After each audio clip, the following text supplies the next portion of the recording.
Good morning बच्चों। देखिए आज हम आपको सेकंड चैप्टर पढ़ाने जा रहे हैं पद्य का, यानी कि काव्य खंड में दूसरा लेसन। और लेसन का नाम है कैकेयी का अनुताप। लिखा है कैकेयी का अनुताप। अनुताप का मतलब होता है पश्चाताप, यानी कैकेयी पश्चाताप कर रही हैं। तो इसमें जो इंटर क्लास के जो बच्चे हैं वो तो समझ जाएंगे, क्योंकि उन्होंने भरत महिमा पढ़ा है, जो कि फर्स्ट ईयर में है, फर्स्ट ईयर क्लास में। लेकिन क्योंकि फर्स्ट ईयर क्लास के बच्चे आप लोग के साथ पढ़ रहे हैं इंटर क्लास के साथ, इसलिए हम उनको बताते चलते हैं कि कैकेयी पश्चाताप क्यों कर रही हैं। कैकेयी पश्चाताप इसलिए कर रही हैं क्योंकि राजा दशरथ का आपको पता है, राजा दशरथ की 3 रानियां थीं। कौन कौन सी? कौशल्या, सुमित्रा और कैकेयी, 3 रानियां थीं। और जो कैकेयी थी वो सबसे छोटी रानी थी राजा दशरथ की। तो राजा दशरथ ने उनको एक बार वरदान दिया था, मतलब वचन दिया था उन्होंने कि 2 वचन दिए थे उन्होंने कि तुम जो चाहो वो मांग लो। तो कैकेयी ने उनसे 2 वचन बाद में मांगने के लिए कह दिया था कि जब वक्त आएगा, समय आएगा, तब हम आपसे 2 वचन मांग लेंगे। तो जब यानी कि एक बार जब रामचंद्र जी का जब राज तिलक होने का समय आता है, सभी लोग चाहते हैं राम अयोध्या के राजा बने, तब कैकेयी के मन में ये बात आ जाती है कि भरत अगर राजा बन जाए, क्योंकि 4 बेटे थे राजा दशरथ के। कौशल्या उनकी सबसे पहली पत्नी थी, उनके पुत्र राम थे, और सुमित्रा उनकी दूसरी पत्नी थी, उनके पुत्र लक्ष्मण थे। और कैकेयी जो थी उनकी तीसरी पत्नी थी, उनके 2 पुत्र थे, भरत और शत्रुघ्न। ये 4 पुत्र राजा दशरथ के थे। तो सबसे बड़े पुत्र सबसे पहली पत्नी कौशल्या के थे, सबसे बड़े पुत्र राम, और वो योग्य भी थे। इसलिए राजा दशरथ चाहते थे कि राम ही अयोध्या के राजा बने, और सारी प्रजा भी यही चाहती थी कि राम ही अयोध्या के राजा बने। लेकिन रानी कैकेयी के मन में लालच आ गई थी कि वो चाहती थी कि हमारे भरत, जो उनके सगे पुत्र थे, वो चाहती थी कि हमारे भरत राजा बने। इसलिए उन्होंने राजा दशरथ से 2 वचन याद दिलाए कि आपने हमको 2 वचन दिए थे। तो वो 2 वचन उनको मतलब पूरे करने के लिए याद दिलाए। तो उन्होंने 2 वचन उनको दिए। तो उन्होंने पूछा कि क्या वचन चाहिए तुम्हें? 2 वचन। तो रानी कैकेयी ने एक वचन में मांगा था राम को 14 वर्ष का वनवास, और दूसरे वचन में क्या मांगा था? पहले वचन में मांगा था भरत को राजगद्दी, और दूसरे में मांगा था राम को 14 वर्ष का वनवास। इसलिए भरत को राजगद्दी मांगी, दूसरे में वनवास इसलिए मांगा क्योंकि राम के होते हुए भरत राजपाट नहीं संभाल सकते थे, कोई उनको राजा स्वीकार नहीं करता, और भरत खुद भी ऐसा नहीं करते। इसलिए उन्होंने ऐसा मांगा कि राम को 14 वर्ष का वनवास हो जाएगा, जब वो 14 साल के लिए चले जाएंगे तो फिर वो आराम से भरत राजपाट संभाल सकते हैं। इसलिए उन्होंने ये मांगा था। लेकिन और उस समय भरत घर में थे नहीं, अपने ननिहाल गए हुए थे।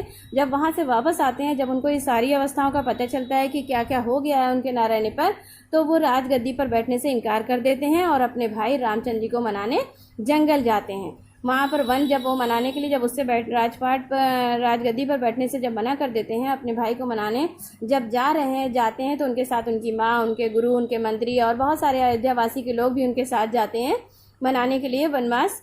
तो पंचवटी में वहाँ पर वो लोग वहाँ पहुँच जाते हैं, रामचंद्र जी से उनकी मुलाकात हो जाती है, मिलन हो जाता है। फिर वहाँ पर सारे लोग बैठ जाते हैं, कुटिया उनकी बनी हुई है रामचंद्र जी की।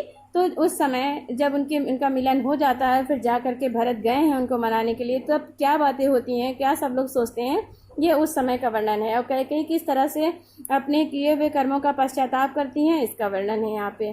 तो ठीक है, तो ये आप समझ लीजिए। ये सारे बच्चे यहाँ पर इंटर क्लास के कुछ बच्चों के पास, इंटर क्लास या फर्स्ट ईयर क्लास जो भी हैं, दोनों क्लास के बच्चे जिनके पास सामान्य हिंदी की बुक है, वो पेज नंबर 105 निकालें, और जिनके पास साहित्यिक हिंदी की बुक है वो पेज नंबर 140 निकालें। 140 जिनके पास साहित्यिक हिंदी की बुक है वो पेज नंबर 140 निकाल लें, और जिनके पास सामान्य हिंदी है वो पेज नंबर 105 निकाल लें। ठीक है, चलिए देखिए कैकेयी का अनुताप, यानी कैकेयी का पश्चाताप। कैकेयी पश्चाताप कर रही हैं, पछता रही हैं। अब वहाँ पर जाने के बाद देखिए तदंतर माने होता है इसके पश्चात, यानी उसके पश्चात, यानी जब वहाँ पर पहुँच जाते हैं उसके पश्चात। बैठी सभा उटज के आगे, पूरी सभा बैठी हुई है। उटज माने होता है कुटिया।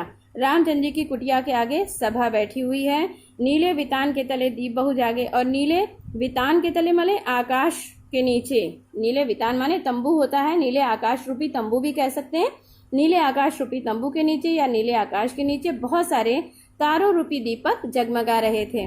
टकटकी लगाए नयन सुरों के थे वे, और सारे लोग उनकी सभा के आगे इस तरह बैठे हुए थे, टकटकी लगाकर एक दूसरे को इस तरह से तक रहे थे जैसे सुरो माने देवता, देवताओं के समान मौन धारण किए हुए चुपचाप ऐसे बैठे हुए थे और परिणाम उत्सुक उन भयातुरों के थे और परिणाम जानने के लिए उत्सुक भी थे, व्याकुल हो रहे थे परिणाम जानने के लिए।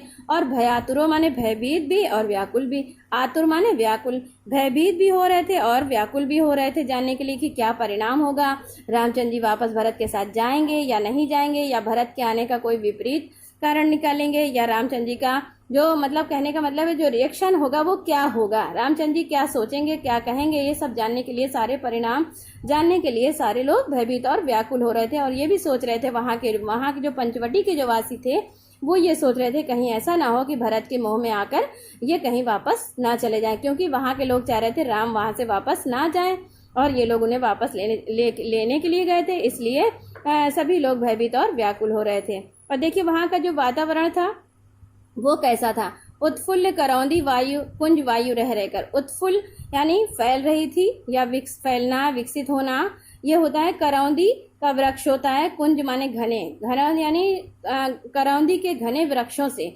वायु रह रहकर आ रही थी, विकसित हो रही थी या फैल रही थी चारों तरफ रह रहकर, करौंदी के वृक्षों से वायु रह रहकर आ रही थी और करती थी सबको पुलक पूर्ण मह महकर, और सबको अपनी सुगंध फैला फैला कर क्या कर रही थी, पुलकित कर रही थी, अपनी मह महकर माने अपनी सुगंध अपनी महक फैलाकर सबको पुलकित कर रही थी।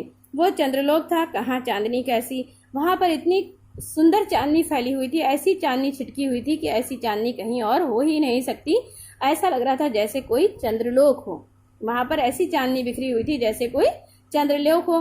प्रभु बोले गिरा गंभीर नीर निधि जैसी, और ऐसे शांत ऐसे सौम्य और ऐसे सुंदर वातावरण में प्रभु यानी रामचंद्र जी बोले, गिरा माने वाणी, गंभीर वाणी में बोले प्रभु रामचंद्र जी ऐसे सुंदर और सौम्य वातावरण में, नीर निधि माने होता है सागर के समान, रामचंद्र जी ऐसे सौम्य और सुंदर वातावरण में सागर के समान गंभीर वाणी में बोले। अब देखिए रामचंद्र जी क्या कहने जा रहे हैं, जब वो वहां पर आए हैं और कई पश्चाताप कर रही हैं, भरत उनसे मना रहे हैं, वापस ले चलने के लिए कह रहे हैं, उनकी बातों को सुनकर के देखिए रामचंद्र जी क्या उन्हें उत्तर देते हैं। ये आपका एक पैराग्राफ कंप्लीट हो गया बच्चों।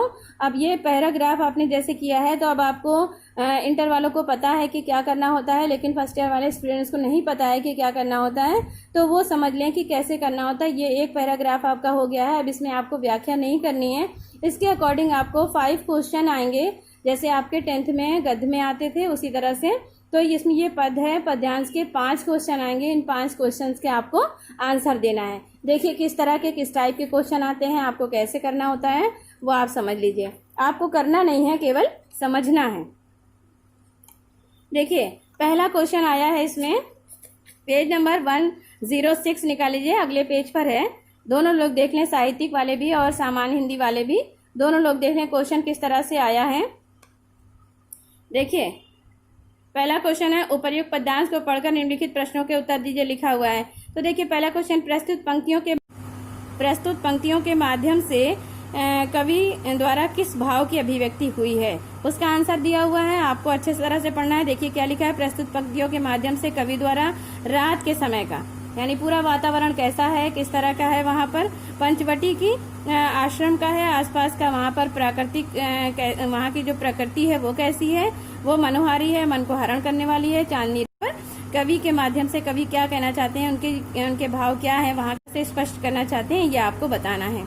उसके बाद अगला क्वेश्चन है कि पंचवटी के प्राकृतिक सौंदर्य का वर्णन। अब आपको यहाँ पे खुल के प्राकृतिक वर्णन देना है आपको कि करौंदी के पुष्प, वहाँ पर पुष्प खिले हुए हैं, वहाँ पर बगीचों से तरह रह करके सुगंधित वायु आ रही है, शीतल हवा चल रही है, चांदनी रात है, छिटकी हुई है, मनोहर सुंदर सा वातावरण है, इस तरह से आपको यहाँ पे लिखना होता है। ठीक है, पुलक पूर्ण मह कर में कौन सा अलंकार है, पुलक पूर्ण, देखिए आपको पता है कि अनुप्रास अलंकार में एक अक्षर अगर एक वर्ण अगर एक से ज्यादा आवृत्ति होती है या 1 से 2 बार या 3 बार आता है तो वहां पर क्या होता है, अनुप्रास अलंकार होता है। देखिए यहाँ पे पुलक पूर्ण पू 2 बार पापा आया है, पुलक पूर्ण यानी पापा 2 बार आया है तो, और ये मैं माँ 2 बार आया है, 1 बार पापा 2 बार आया, तो क्या हो जाएगा, अनुप्रास अलंकार हो जाएगा। उसके बाद आएगा रेखांकित अंश की व्याख्या। तो इसमें रेखांकित ज्यादा नहीं होती है, पैराग्राफ में 1 लाइन या 2 लाइन की बस रेखांकित अंश की व्याख्या होती है। वो आपको उसी अकॉर्डिंग, हमने आपको पैराग्राफ पढ़ाया उसके अकॉर्डिंग आपको 2 लाइन की व्याख्या करनी है, तो ज्यादा से ज्यादा 4-5 लाइन में आपकी व्याख्या आ जाएगी। उसके बाद आता है प्रस्तुत पाठ का शीर्षक और कवि का नाम लिखिए। जो आपका 10th क्लास में सबसे पहला क्वेश्चन होता था वो सबसे बाद में आएगा। यहाँ पे प्रस्तुत पाठ का शीर्षक लिखना है आपको। शीर्षक यानी लेसन का नाम, यानी कैकेयी का अनुताप, और कवि का नाम मैथिली शरण गुप्त, यह आप लिख देंगे। ठीक है, तो ये आपका 5 क्वेश्चन आपको कॉपी में नहीं करना है बच्चों, केवल आपको पढ़ना है, समझना है और इस क्वेश्चन आंसर की बहुत अच्छे से रीडिंग करनी है, क्योंकि आपको जब इसके अच्छे से आप रीडिंग करेंगे तभी आप इसका आंसर दे पाएंगे। और पैराग्राफ को, अब तो पैराग्राफ में आपको कोई प्रॉब्लम ही नहीं है, आपको जब नहीं समझ में आएगा, जब आप वीडियो खोल के पढ़ेंगे तो आपको अच्छे से आ जाएगी। और आपको ये रीडिंग खूब अच्छे से करके क्वेश्चन आंसर की तैयार रखना है। तो जब भी कभी आपसे का टेस्ट होगा या मॉडल कॉपी करवाई जाएगी तो आप अपने आप इसको करिएगा, तब नकल नहीं करेंगे आप लोग, कोई भी नकल नहीं करेगा, आप उसको अपने आप करेंगे। ठीक है, अभी आपको कॉपी में नहीं करवाया जा रहा है, केवल आपको पढ़ना है, समझना है, और जब आपको मॉडल कॉपी या टेस्ट होगा तब आपको इसको करना है। और फिर भी अगर आप अपनी प्रैक्टिस के लिए करना चाहते हैं तो आप उसके लिए नई कॉपी ना बनाएं, अपनी कोई रफ कॉपी ले लें। उस रफ कॉपी में 1 पैराग्राफ या 2 पैराग्राफ जो भी आप करना चाहते हैं अपनी मर्जी से प्रैक्टिस के लिए आप कर सकते हैं। ठीक है।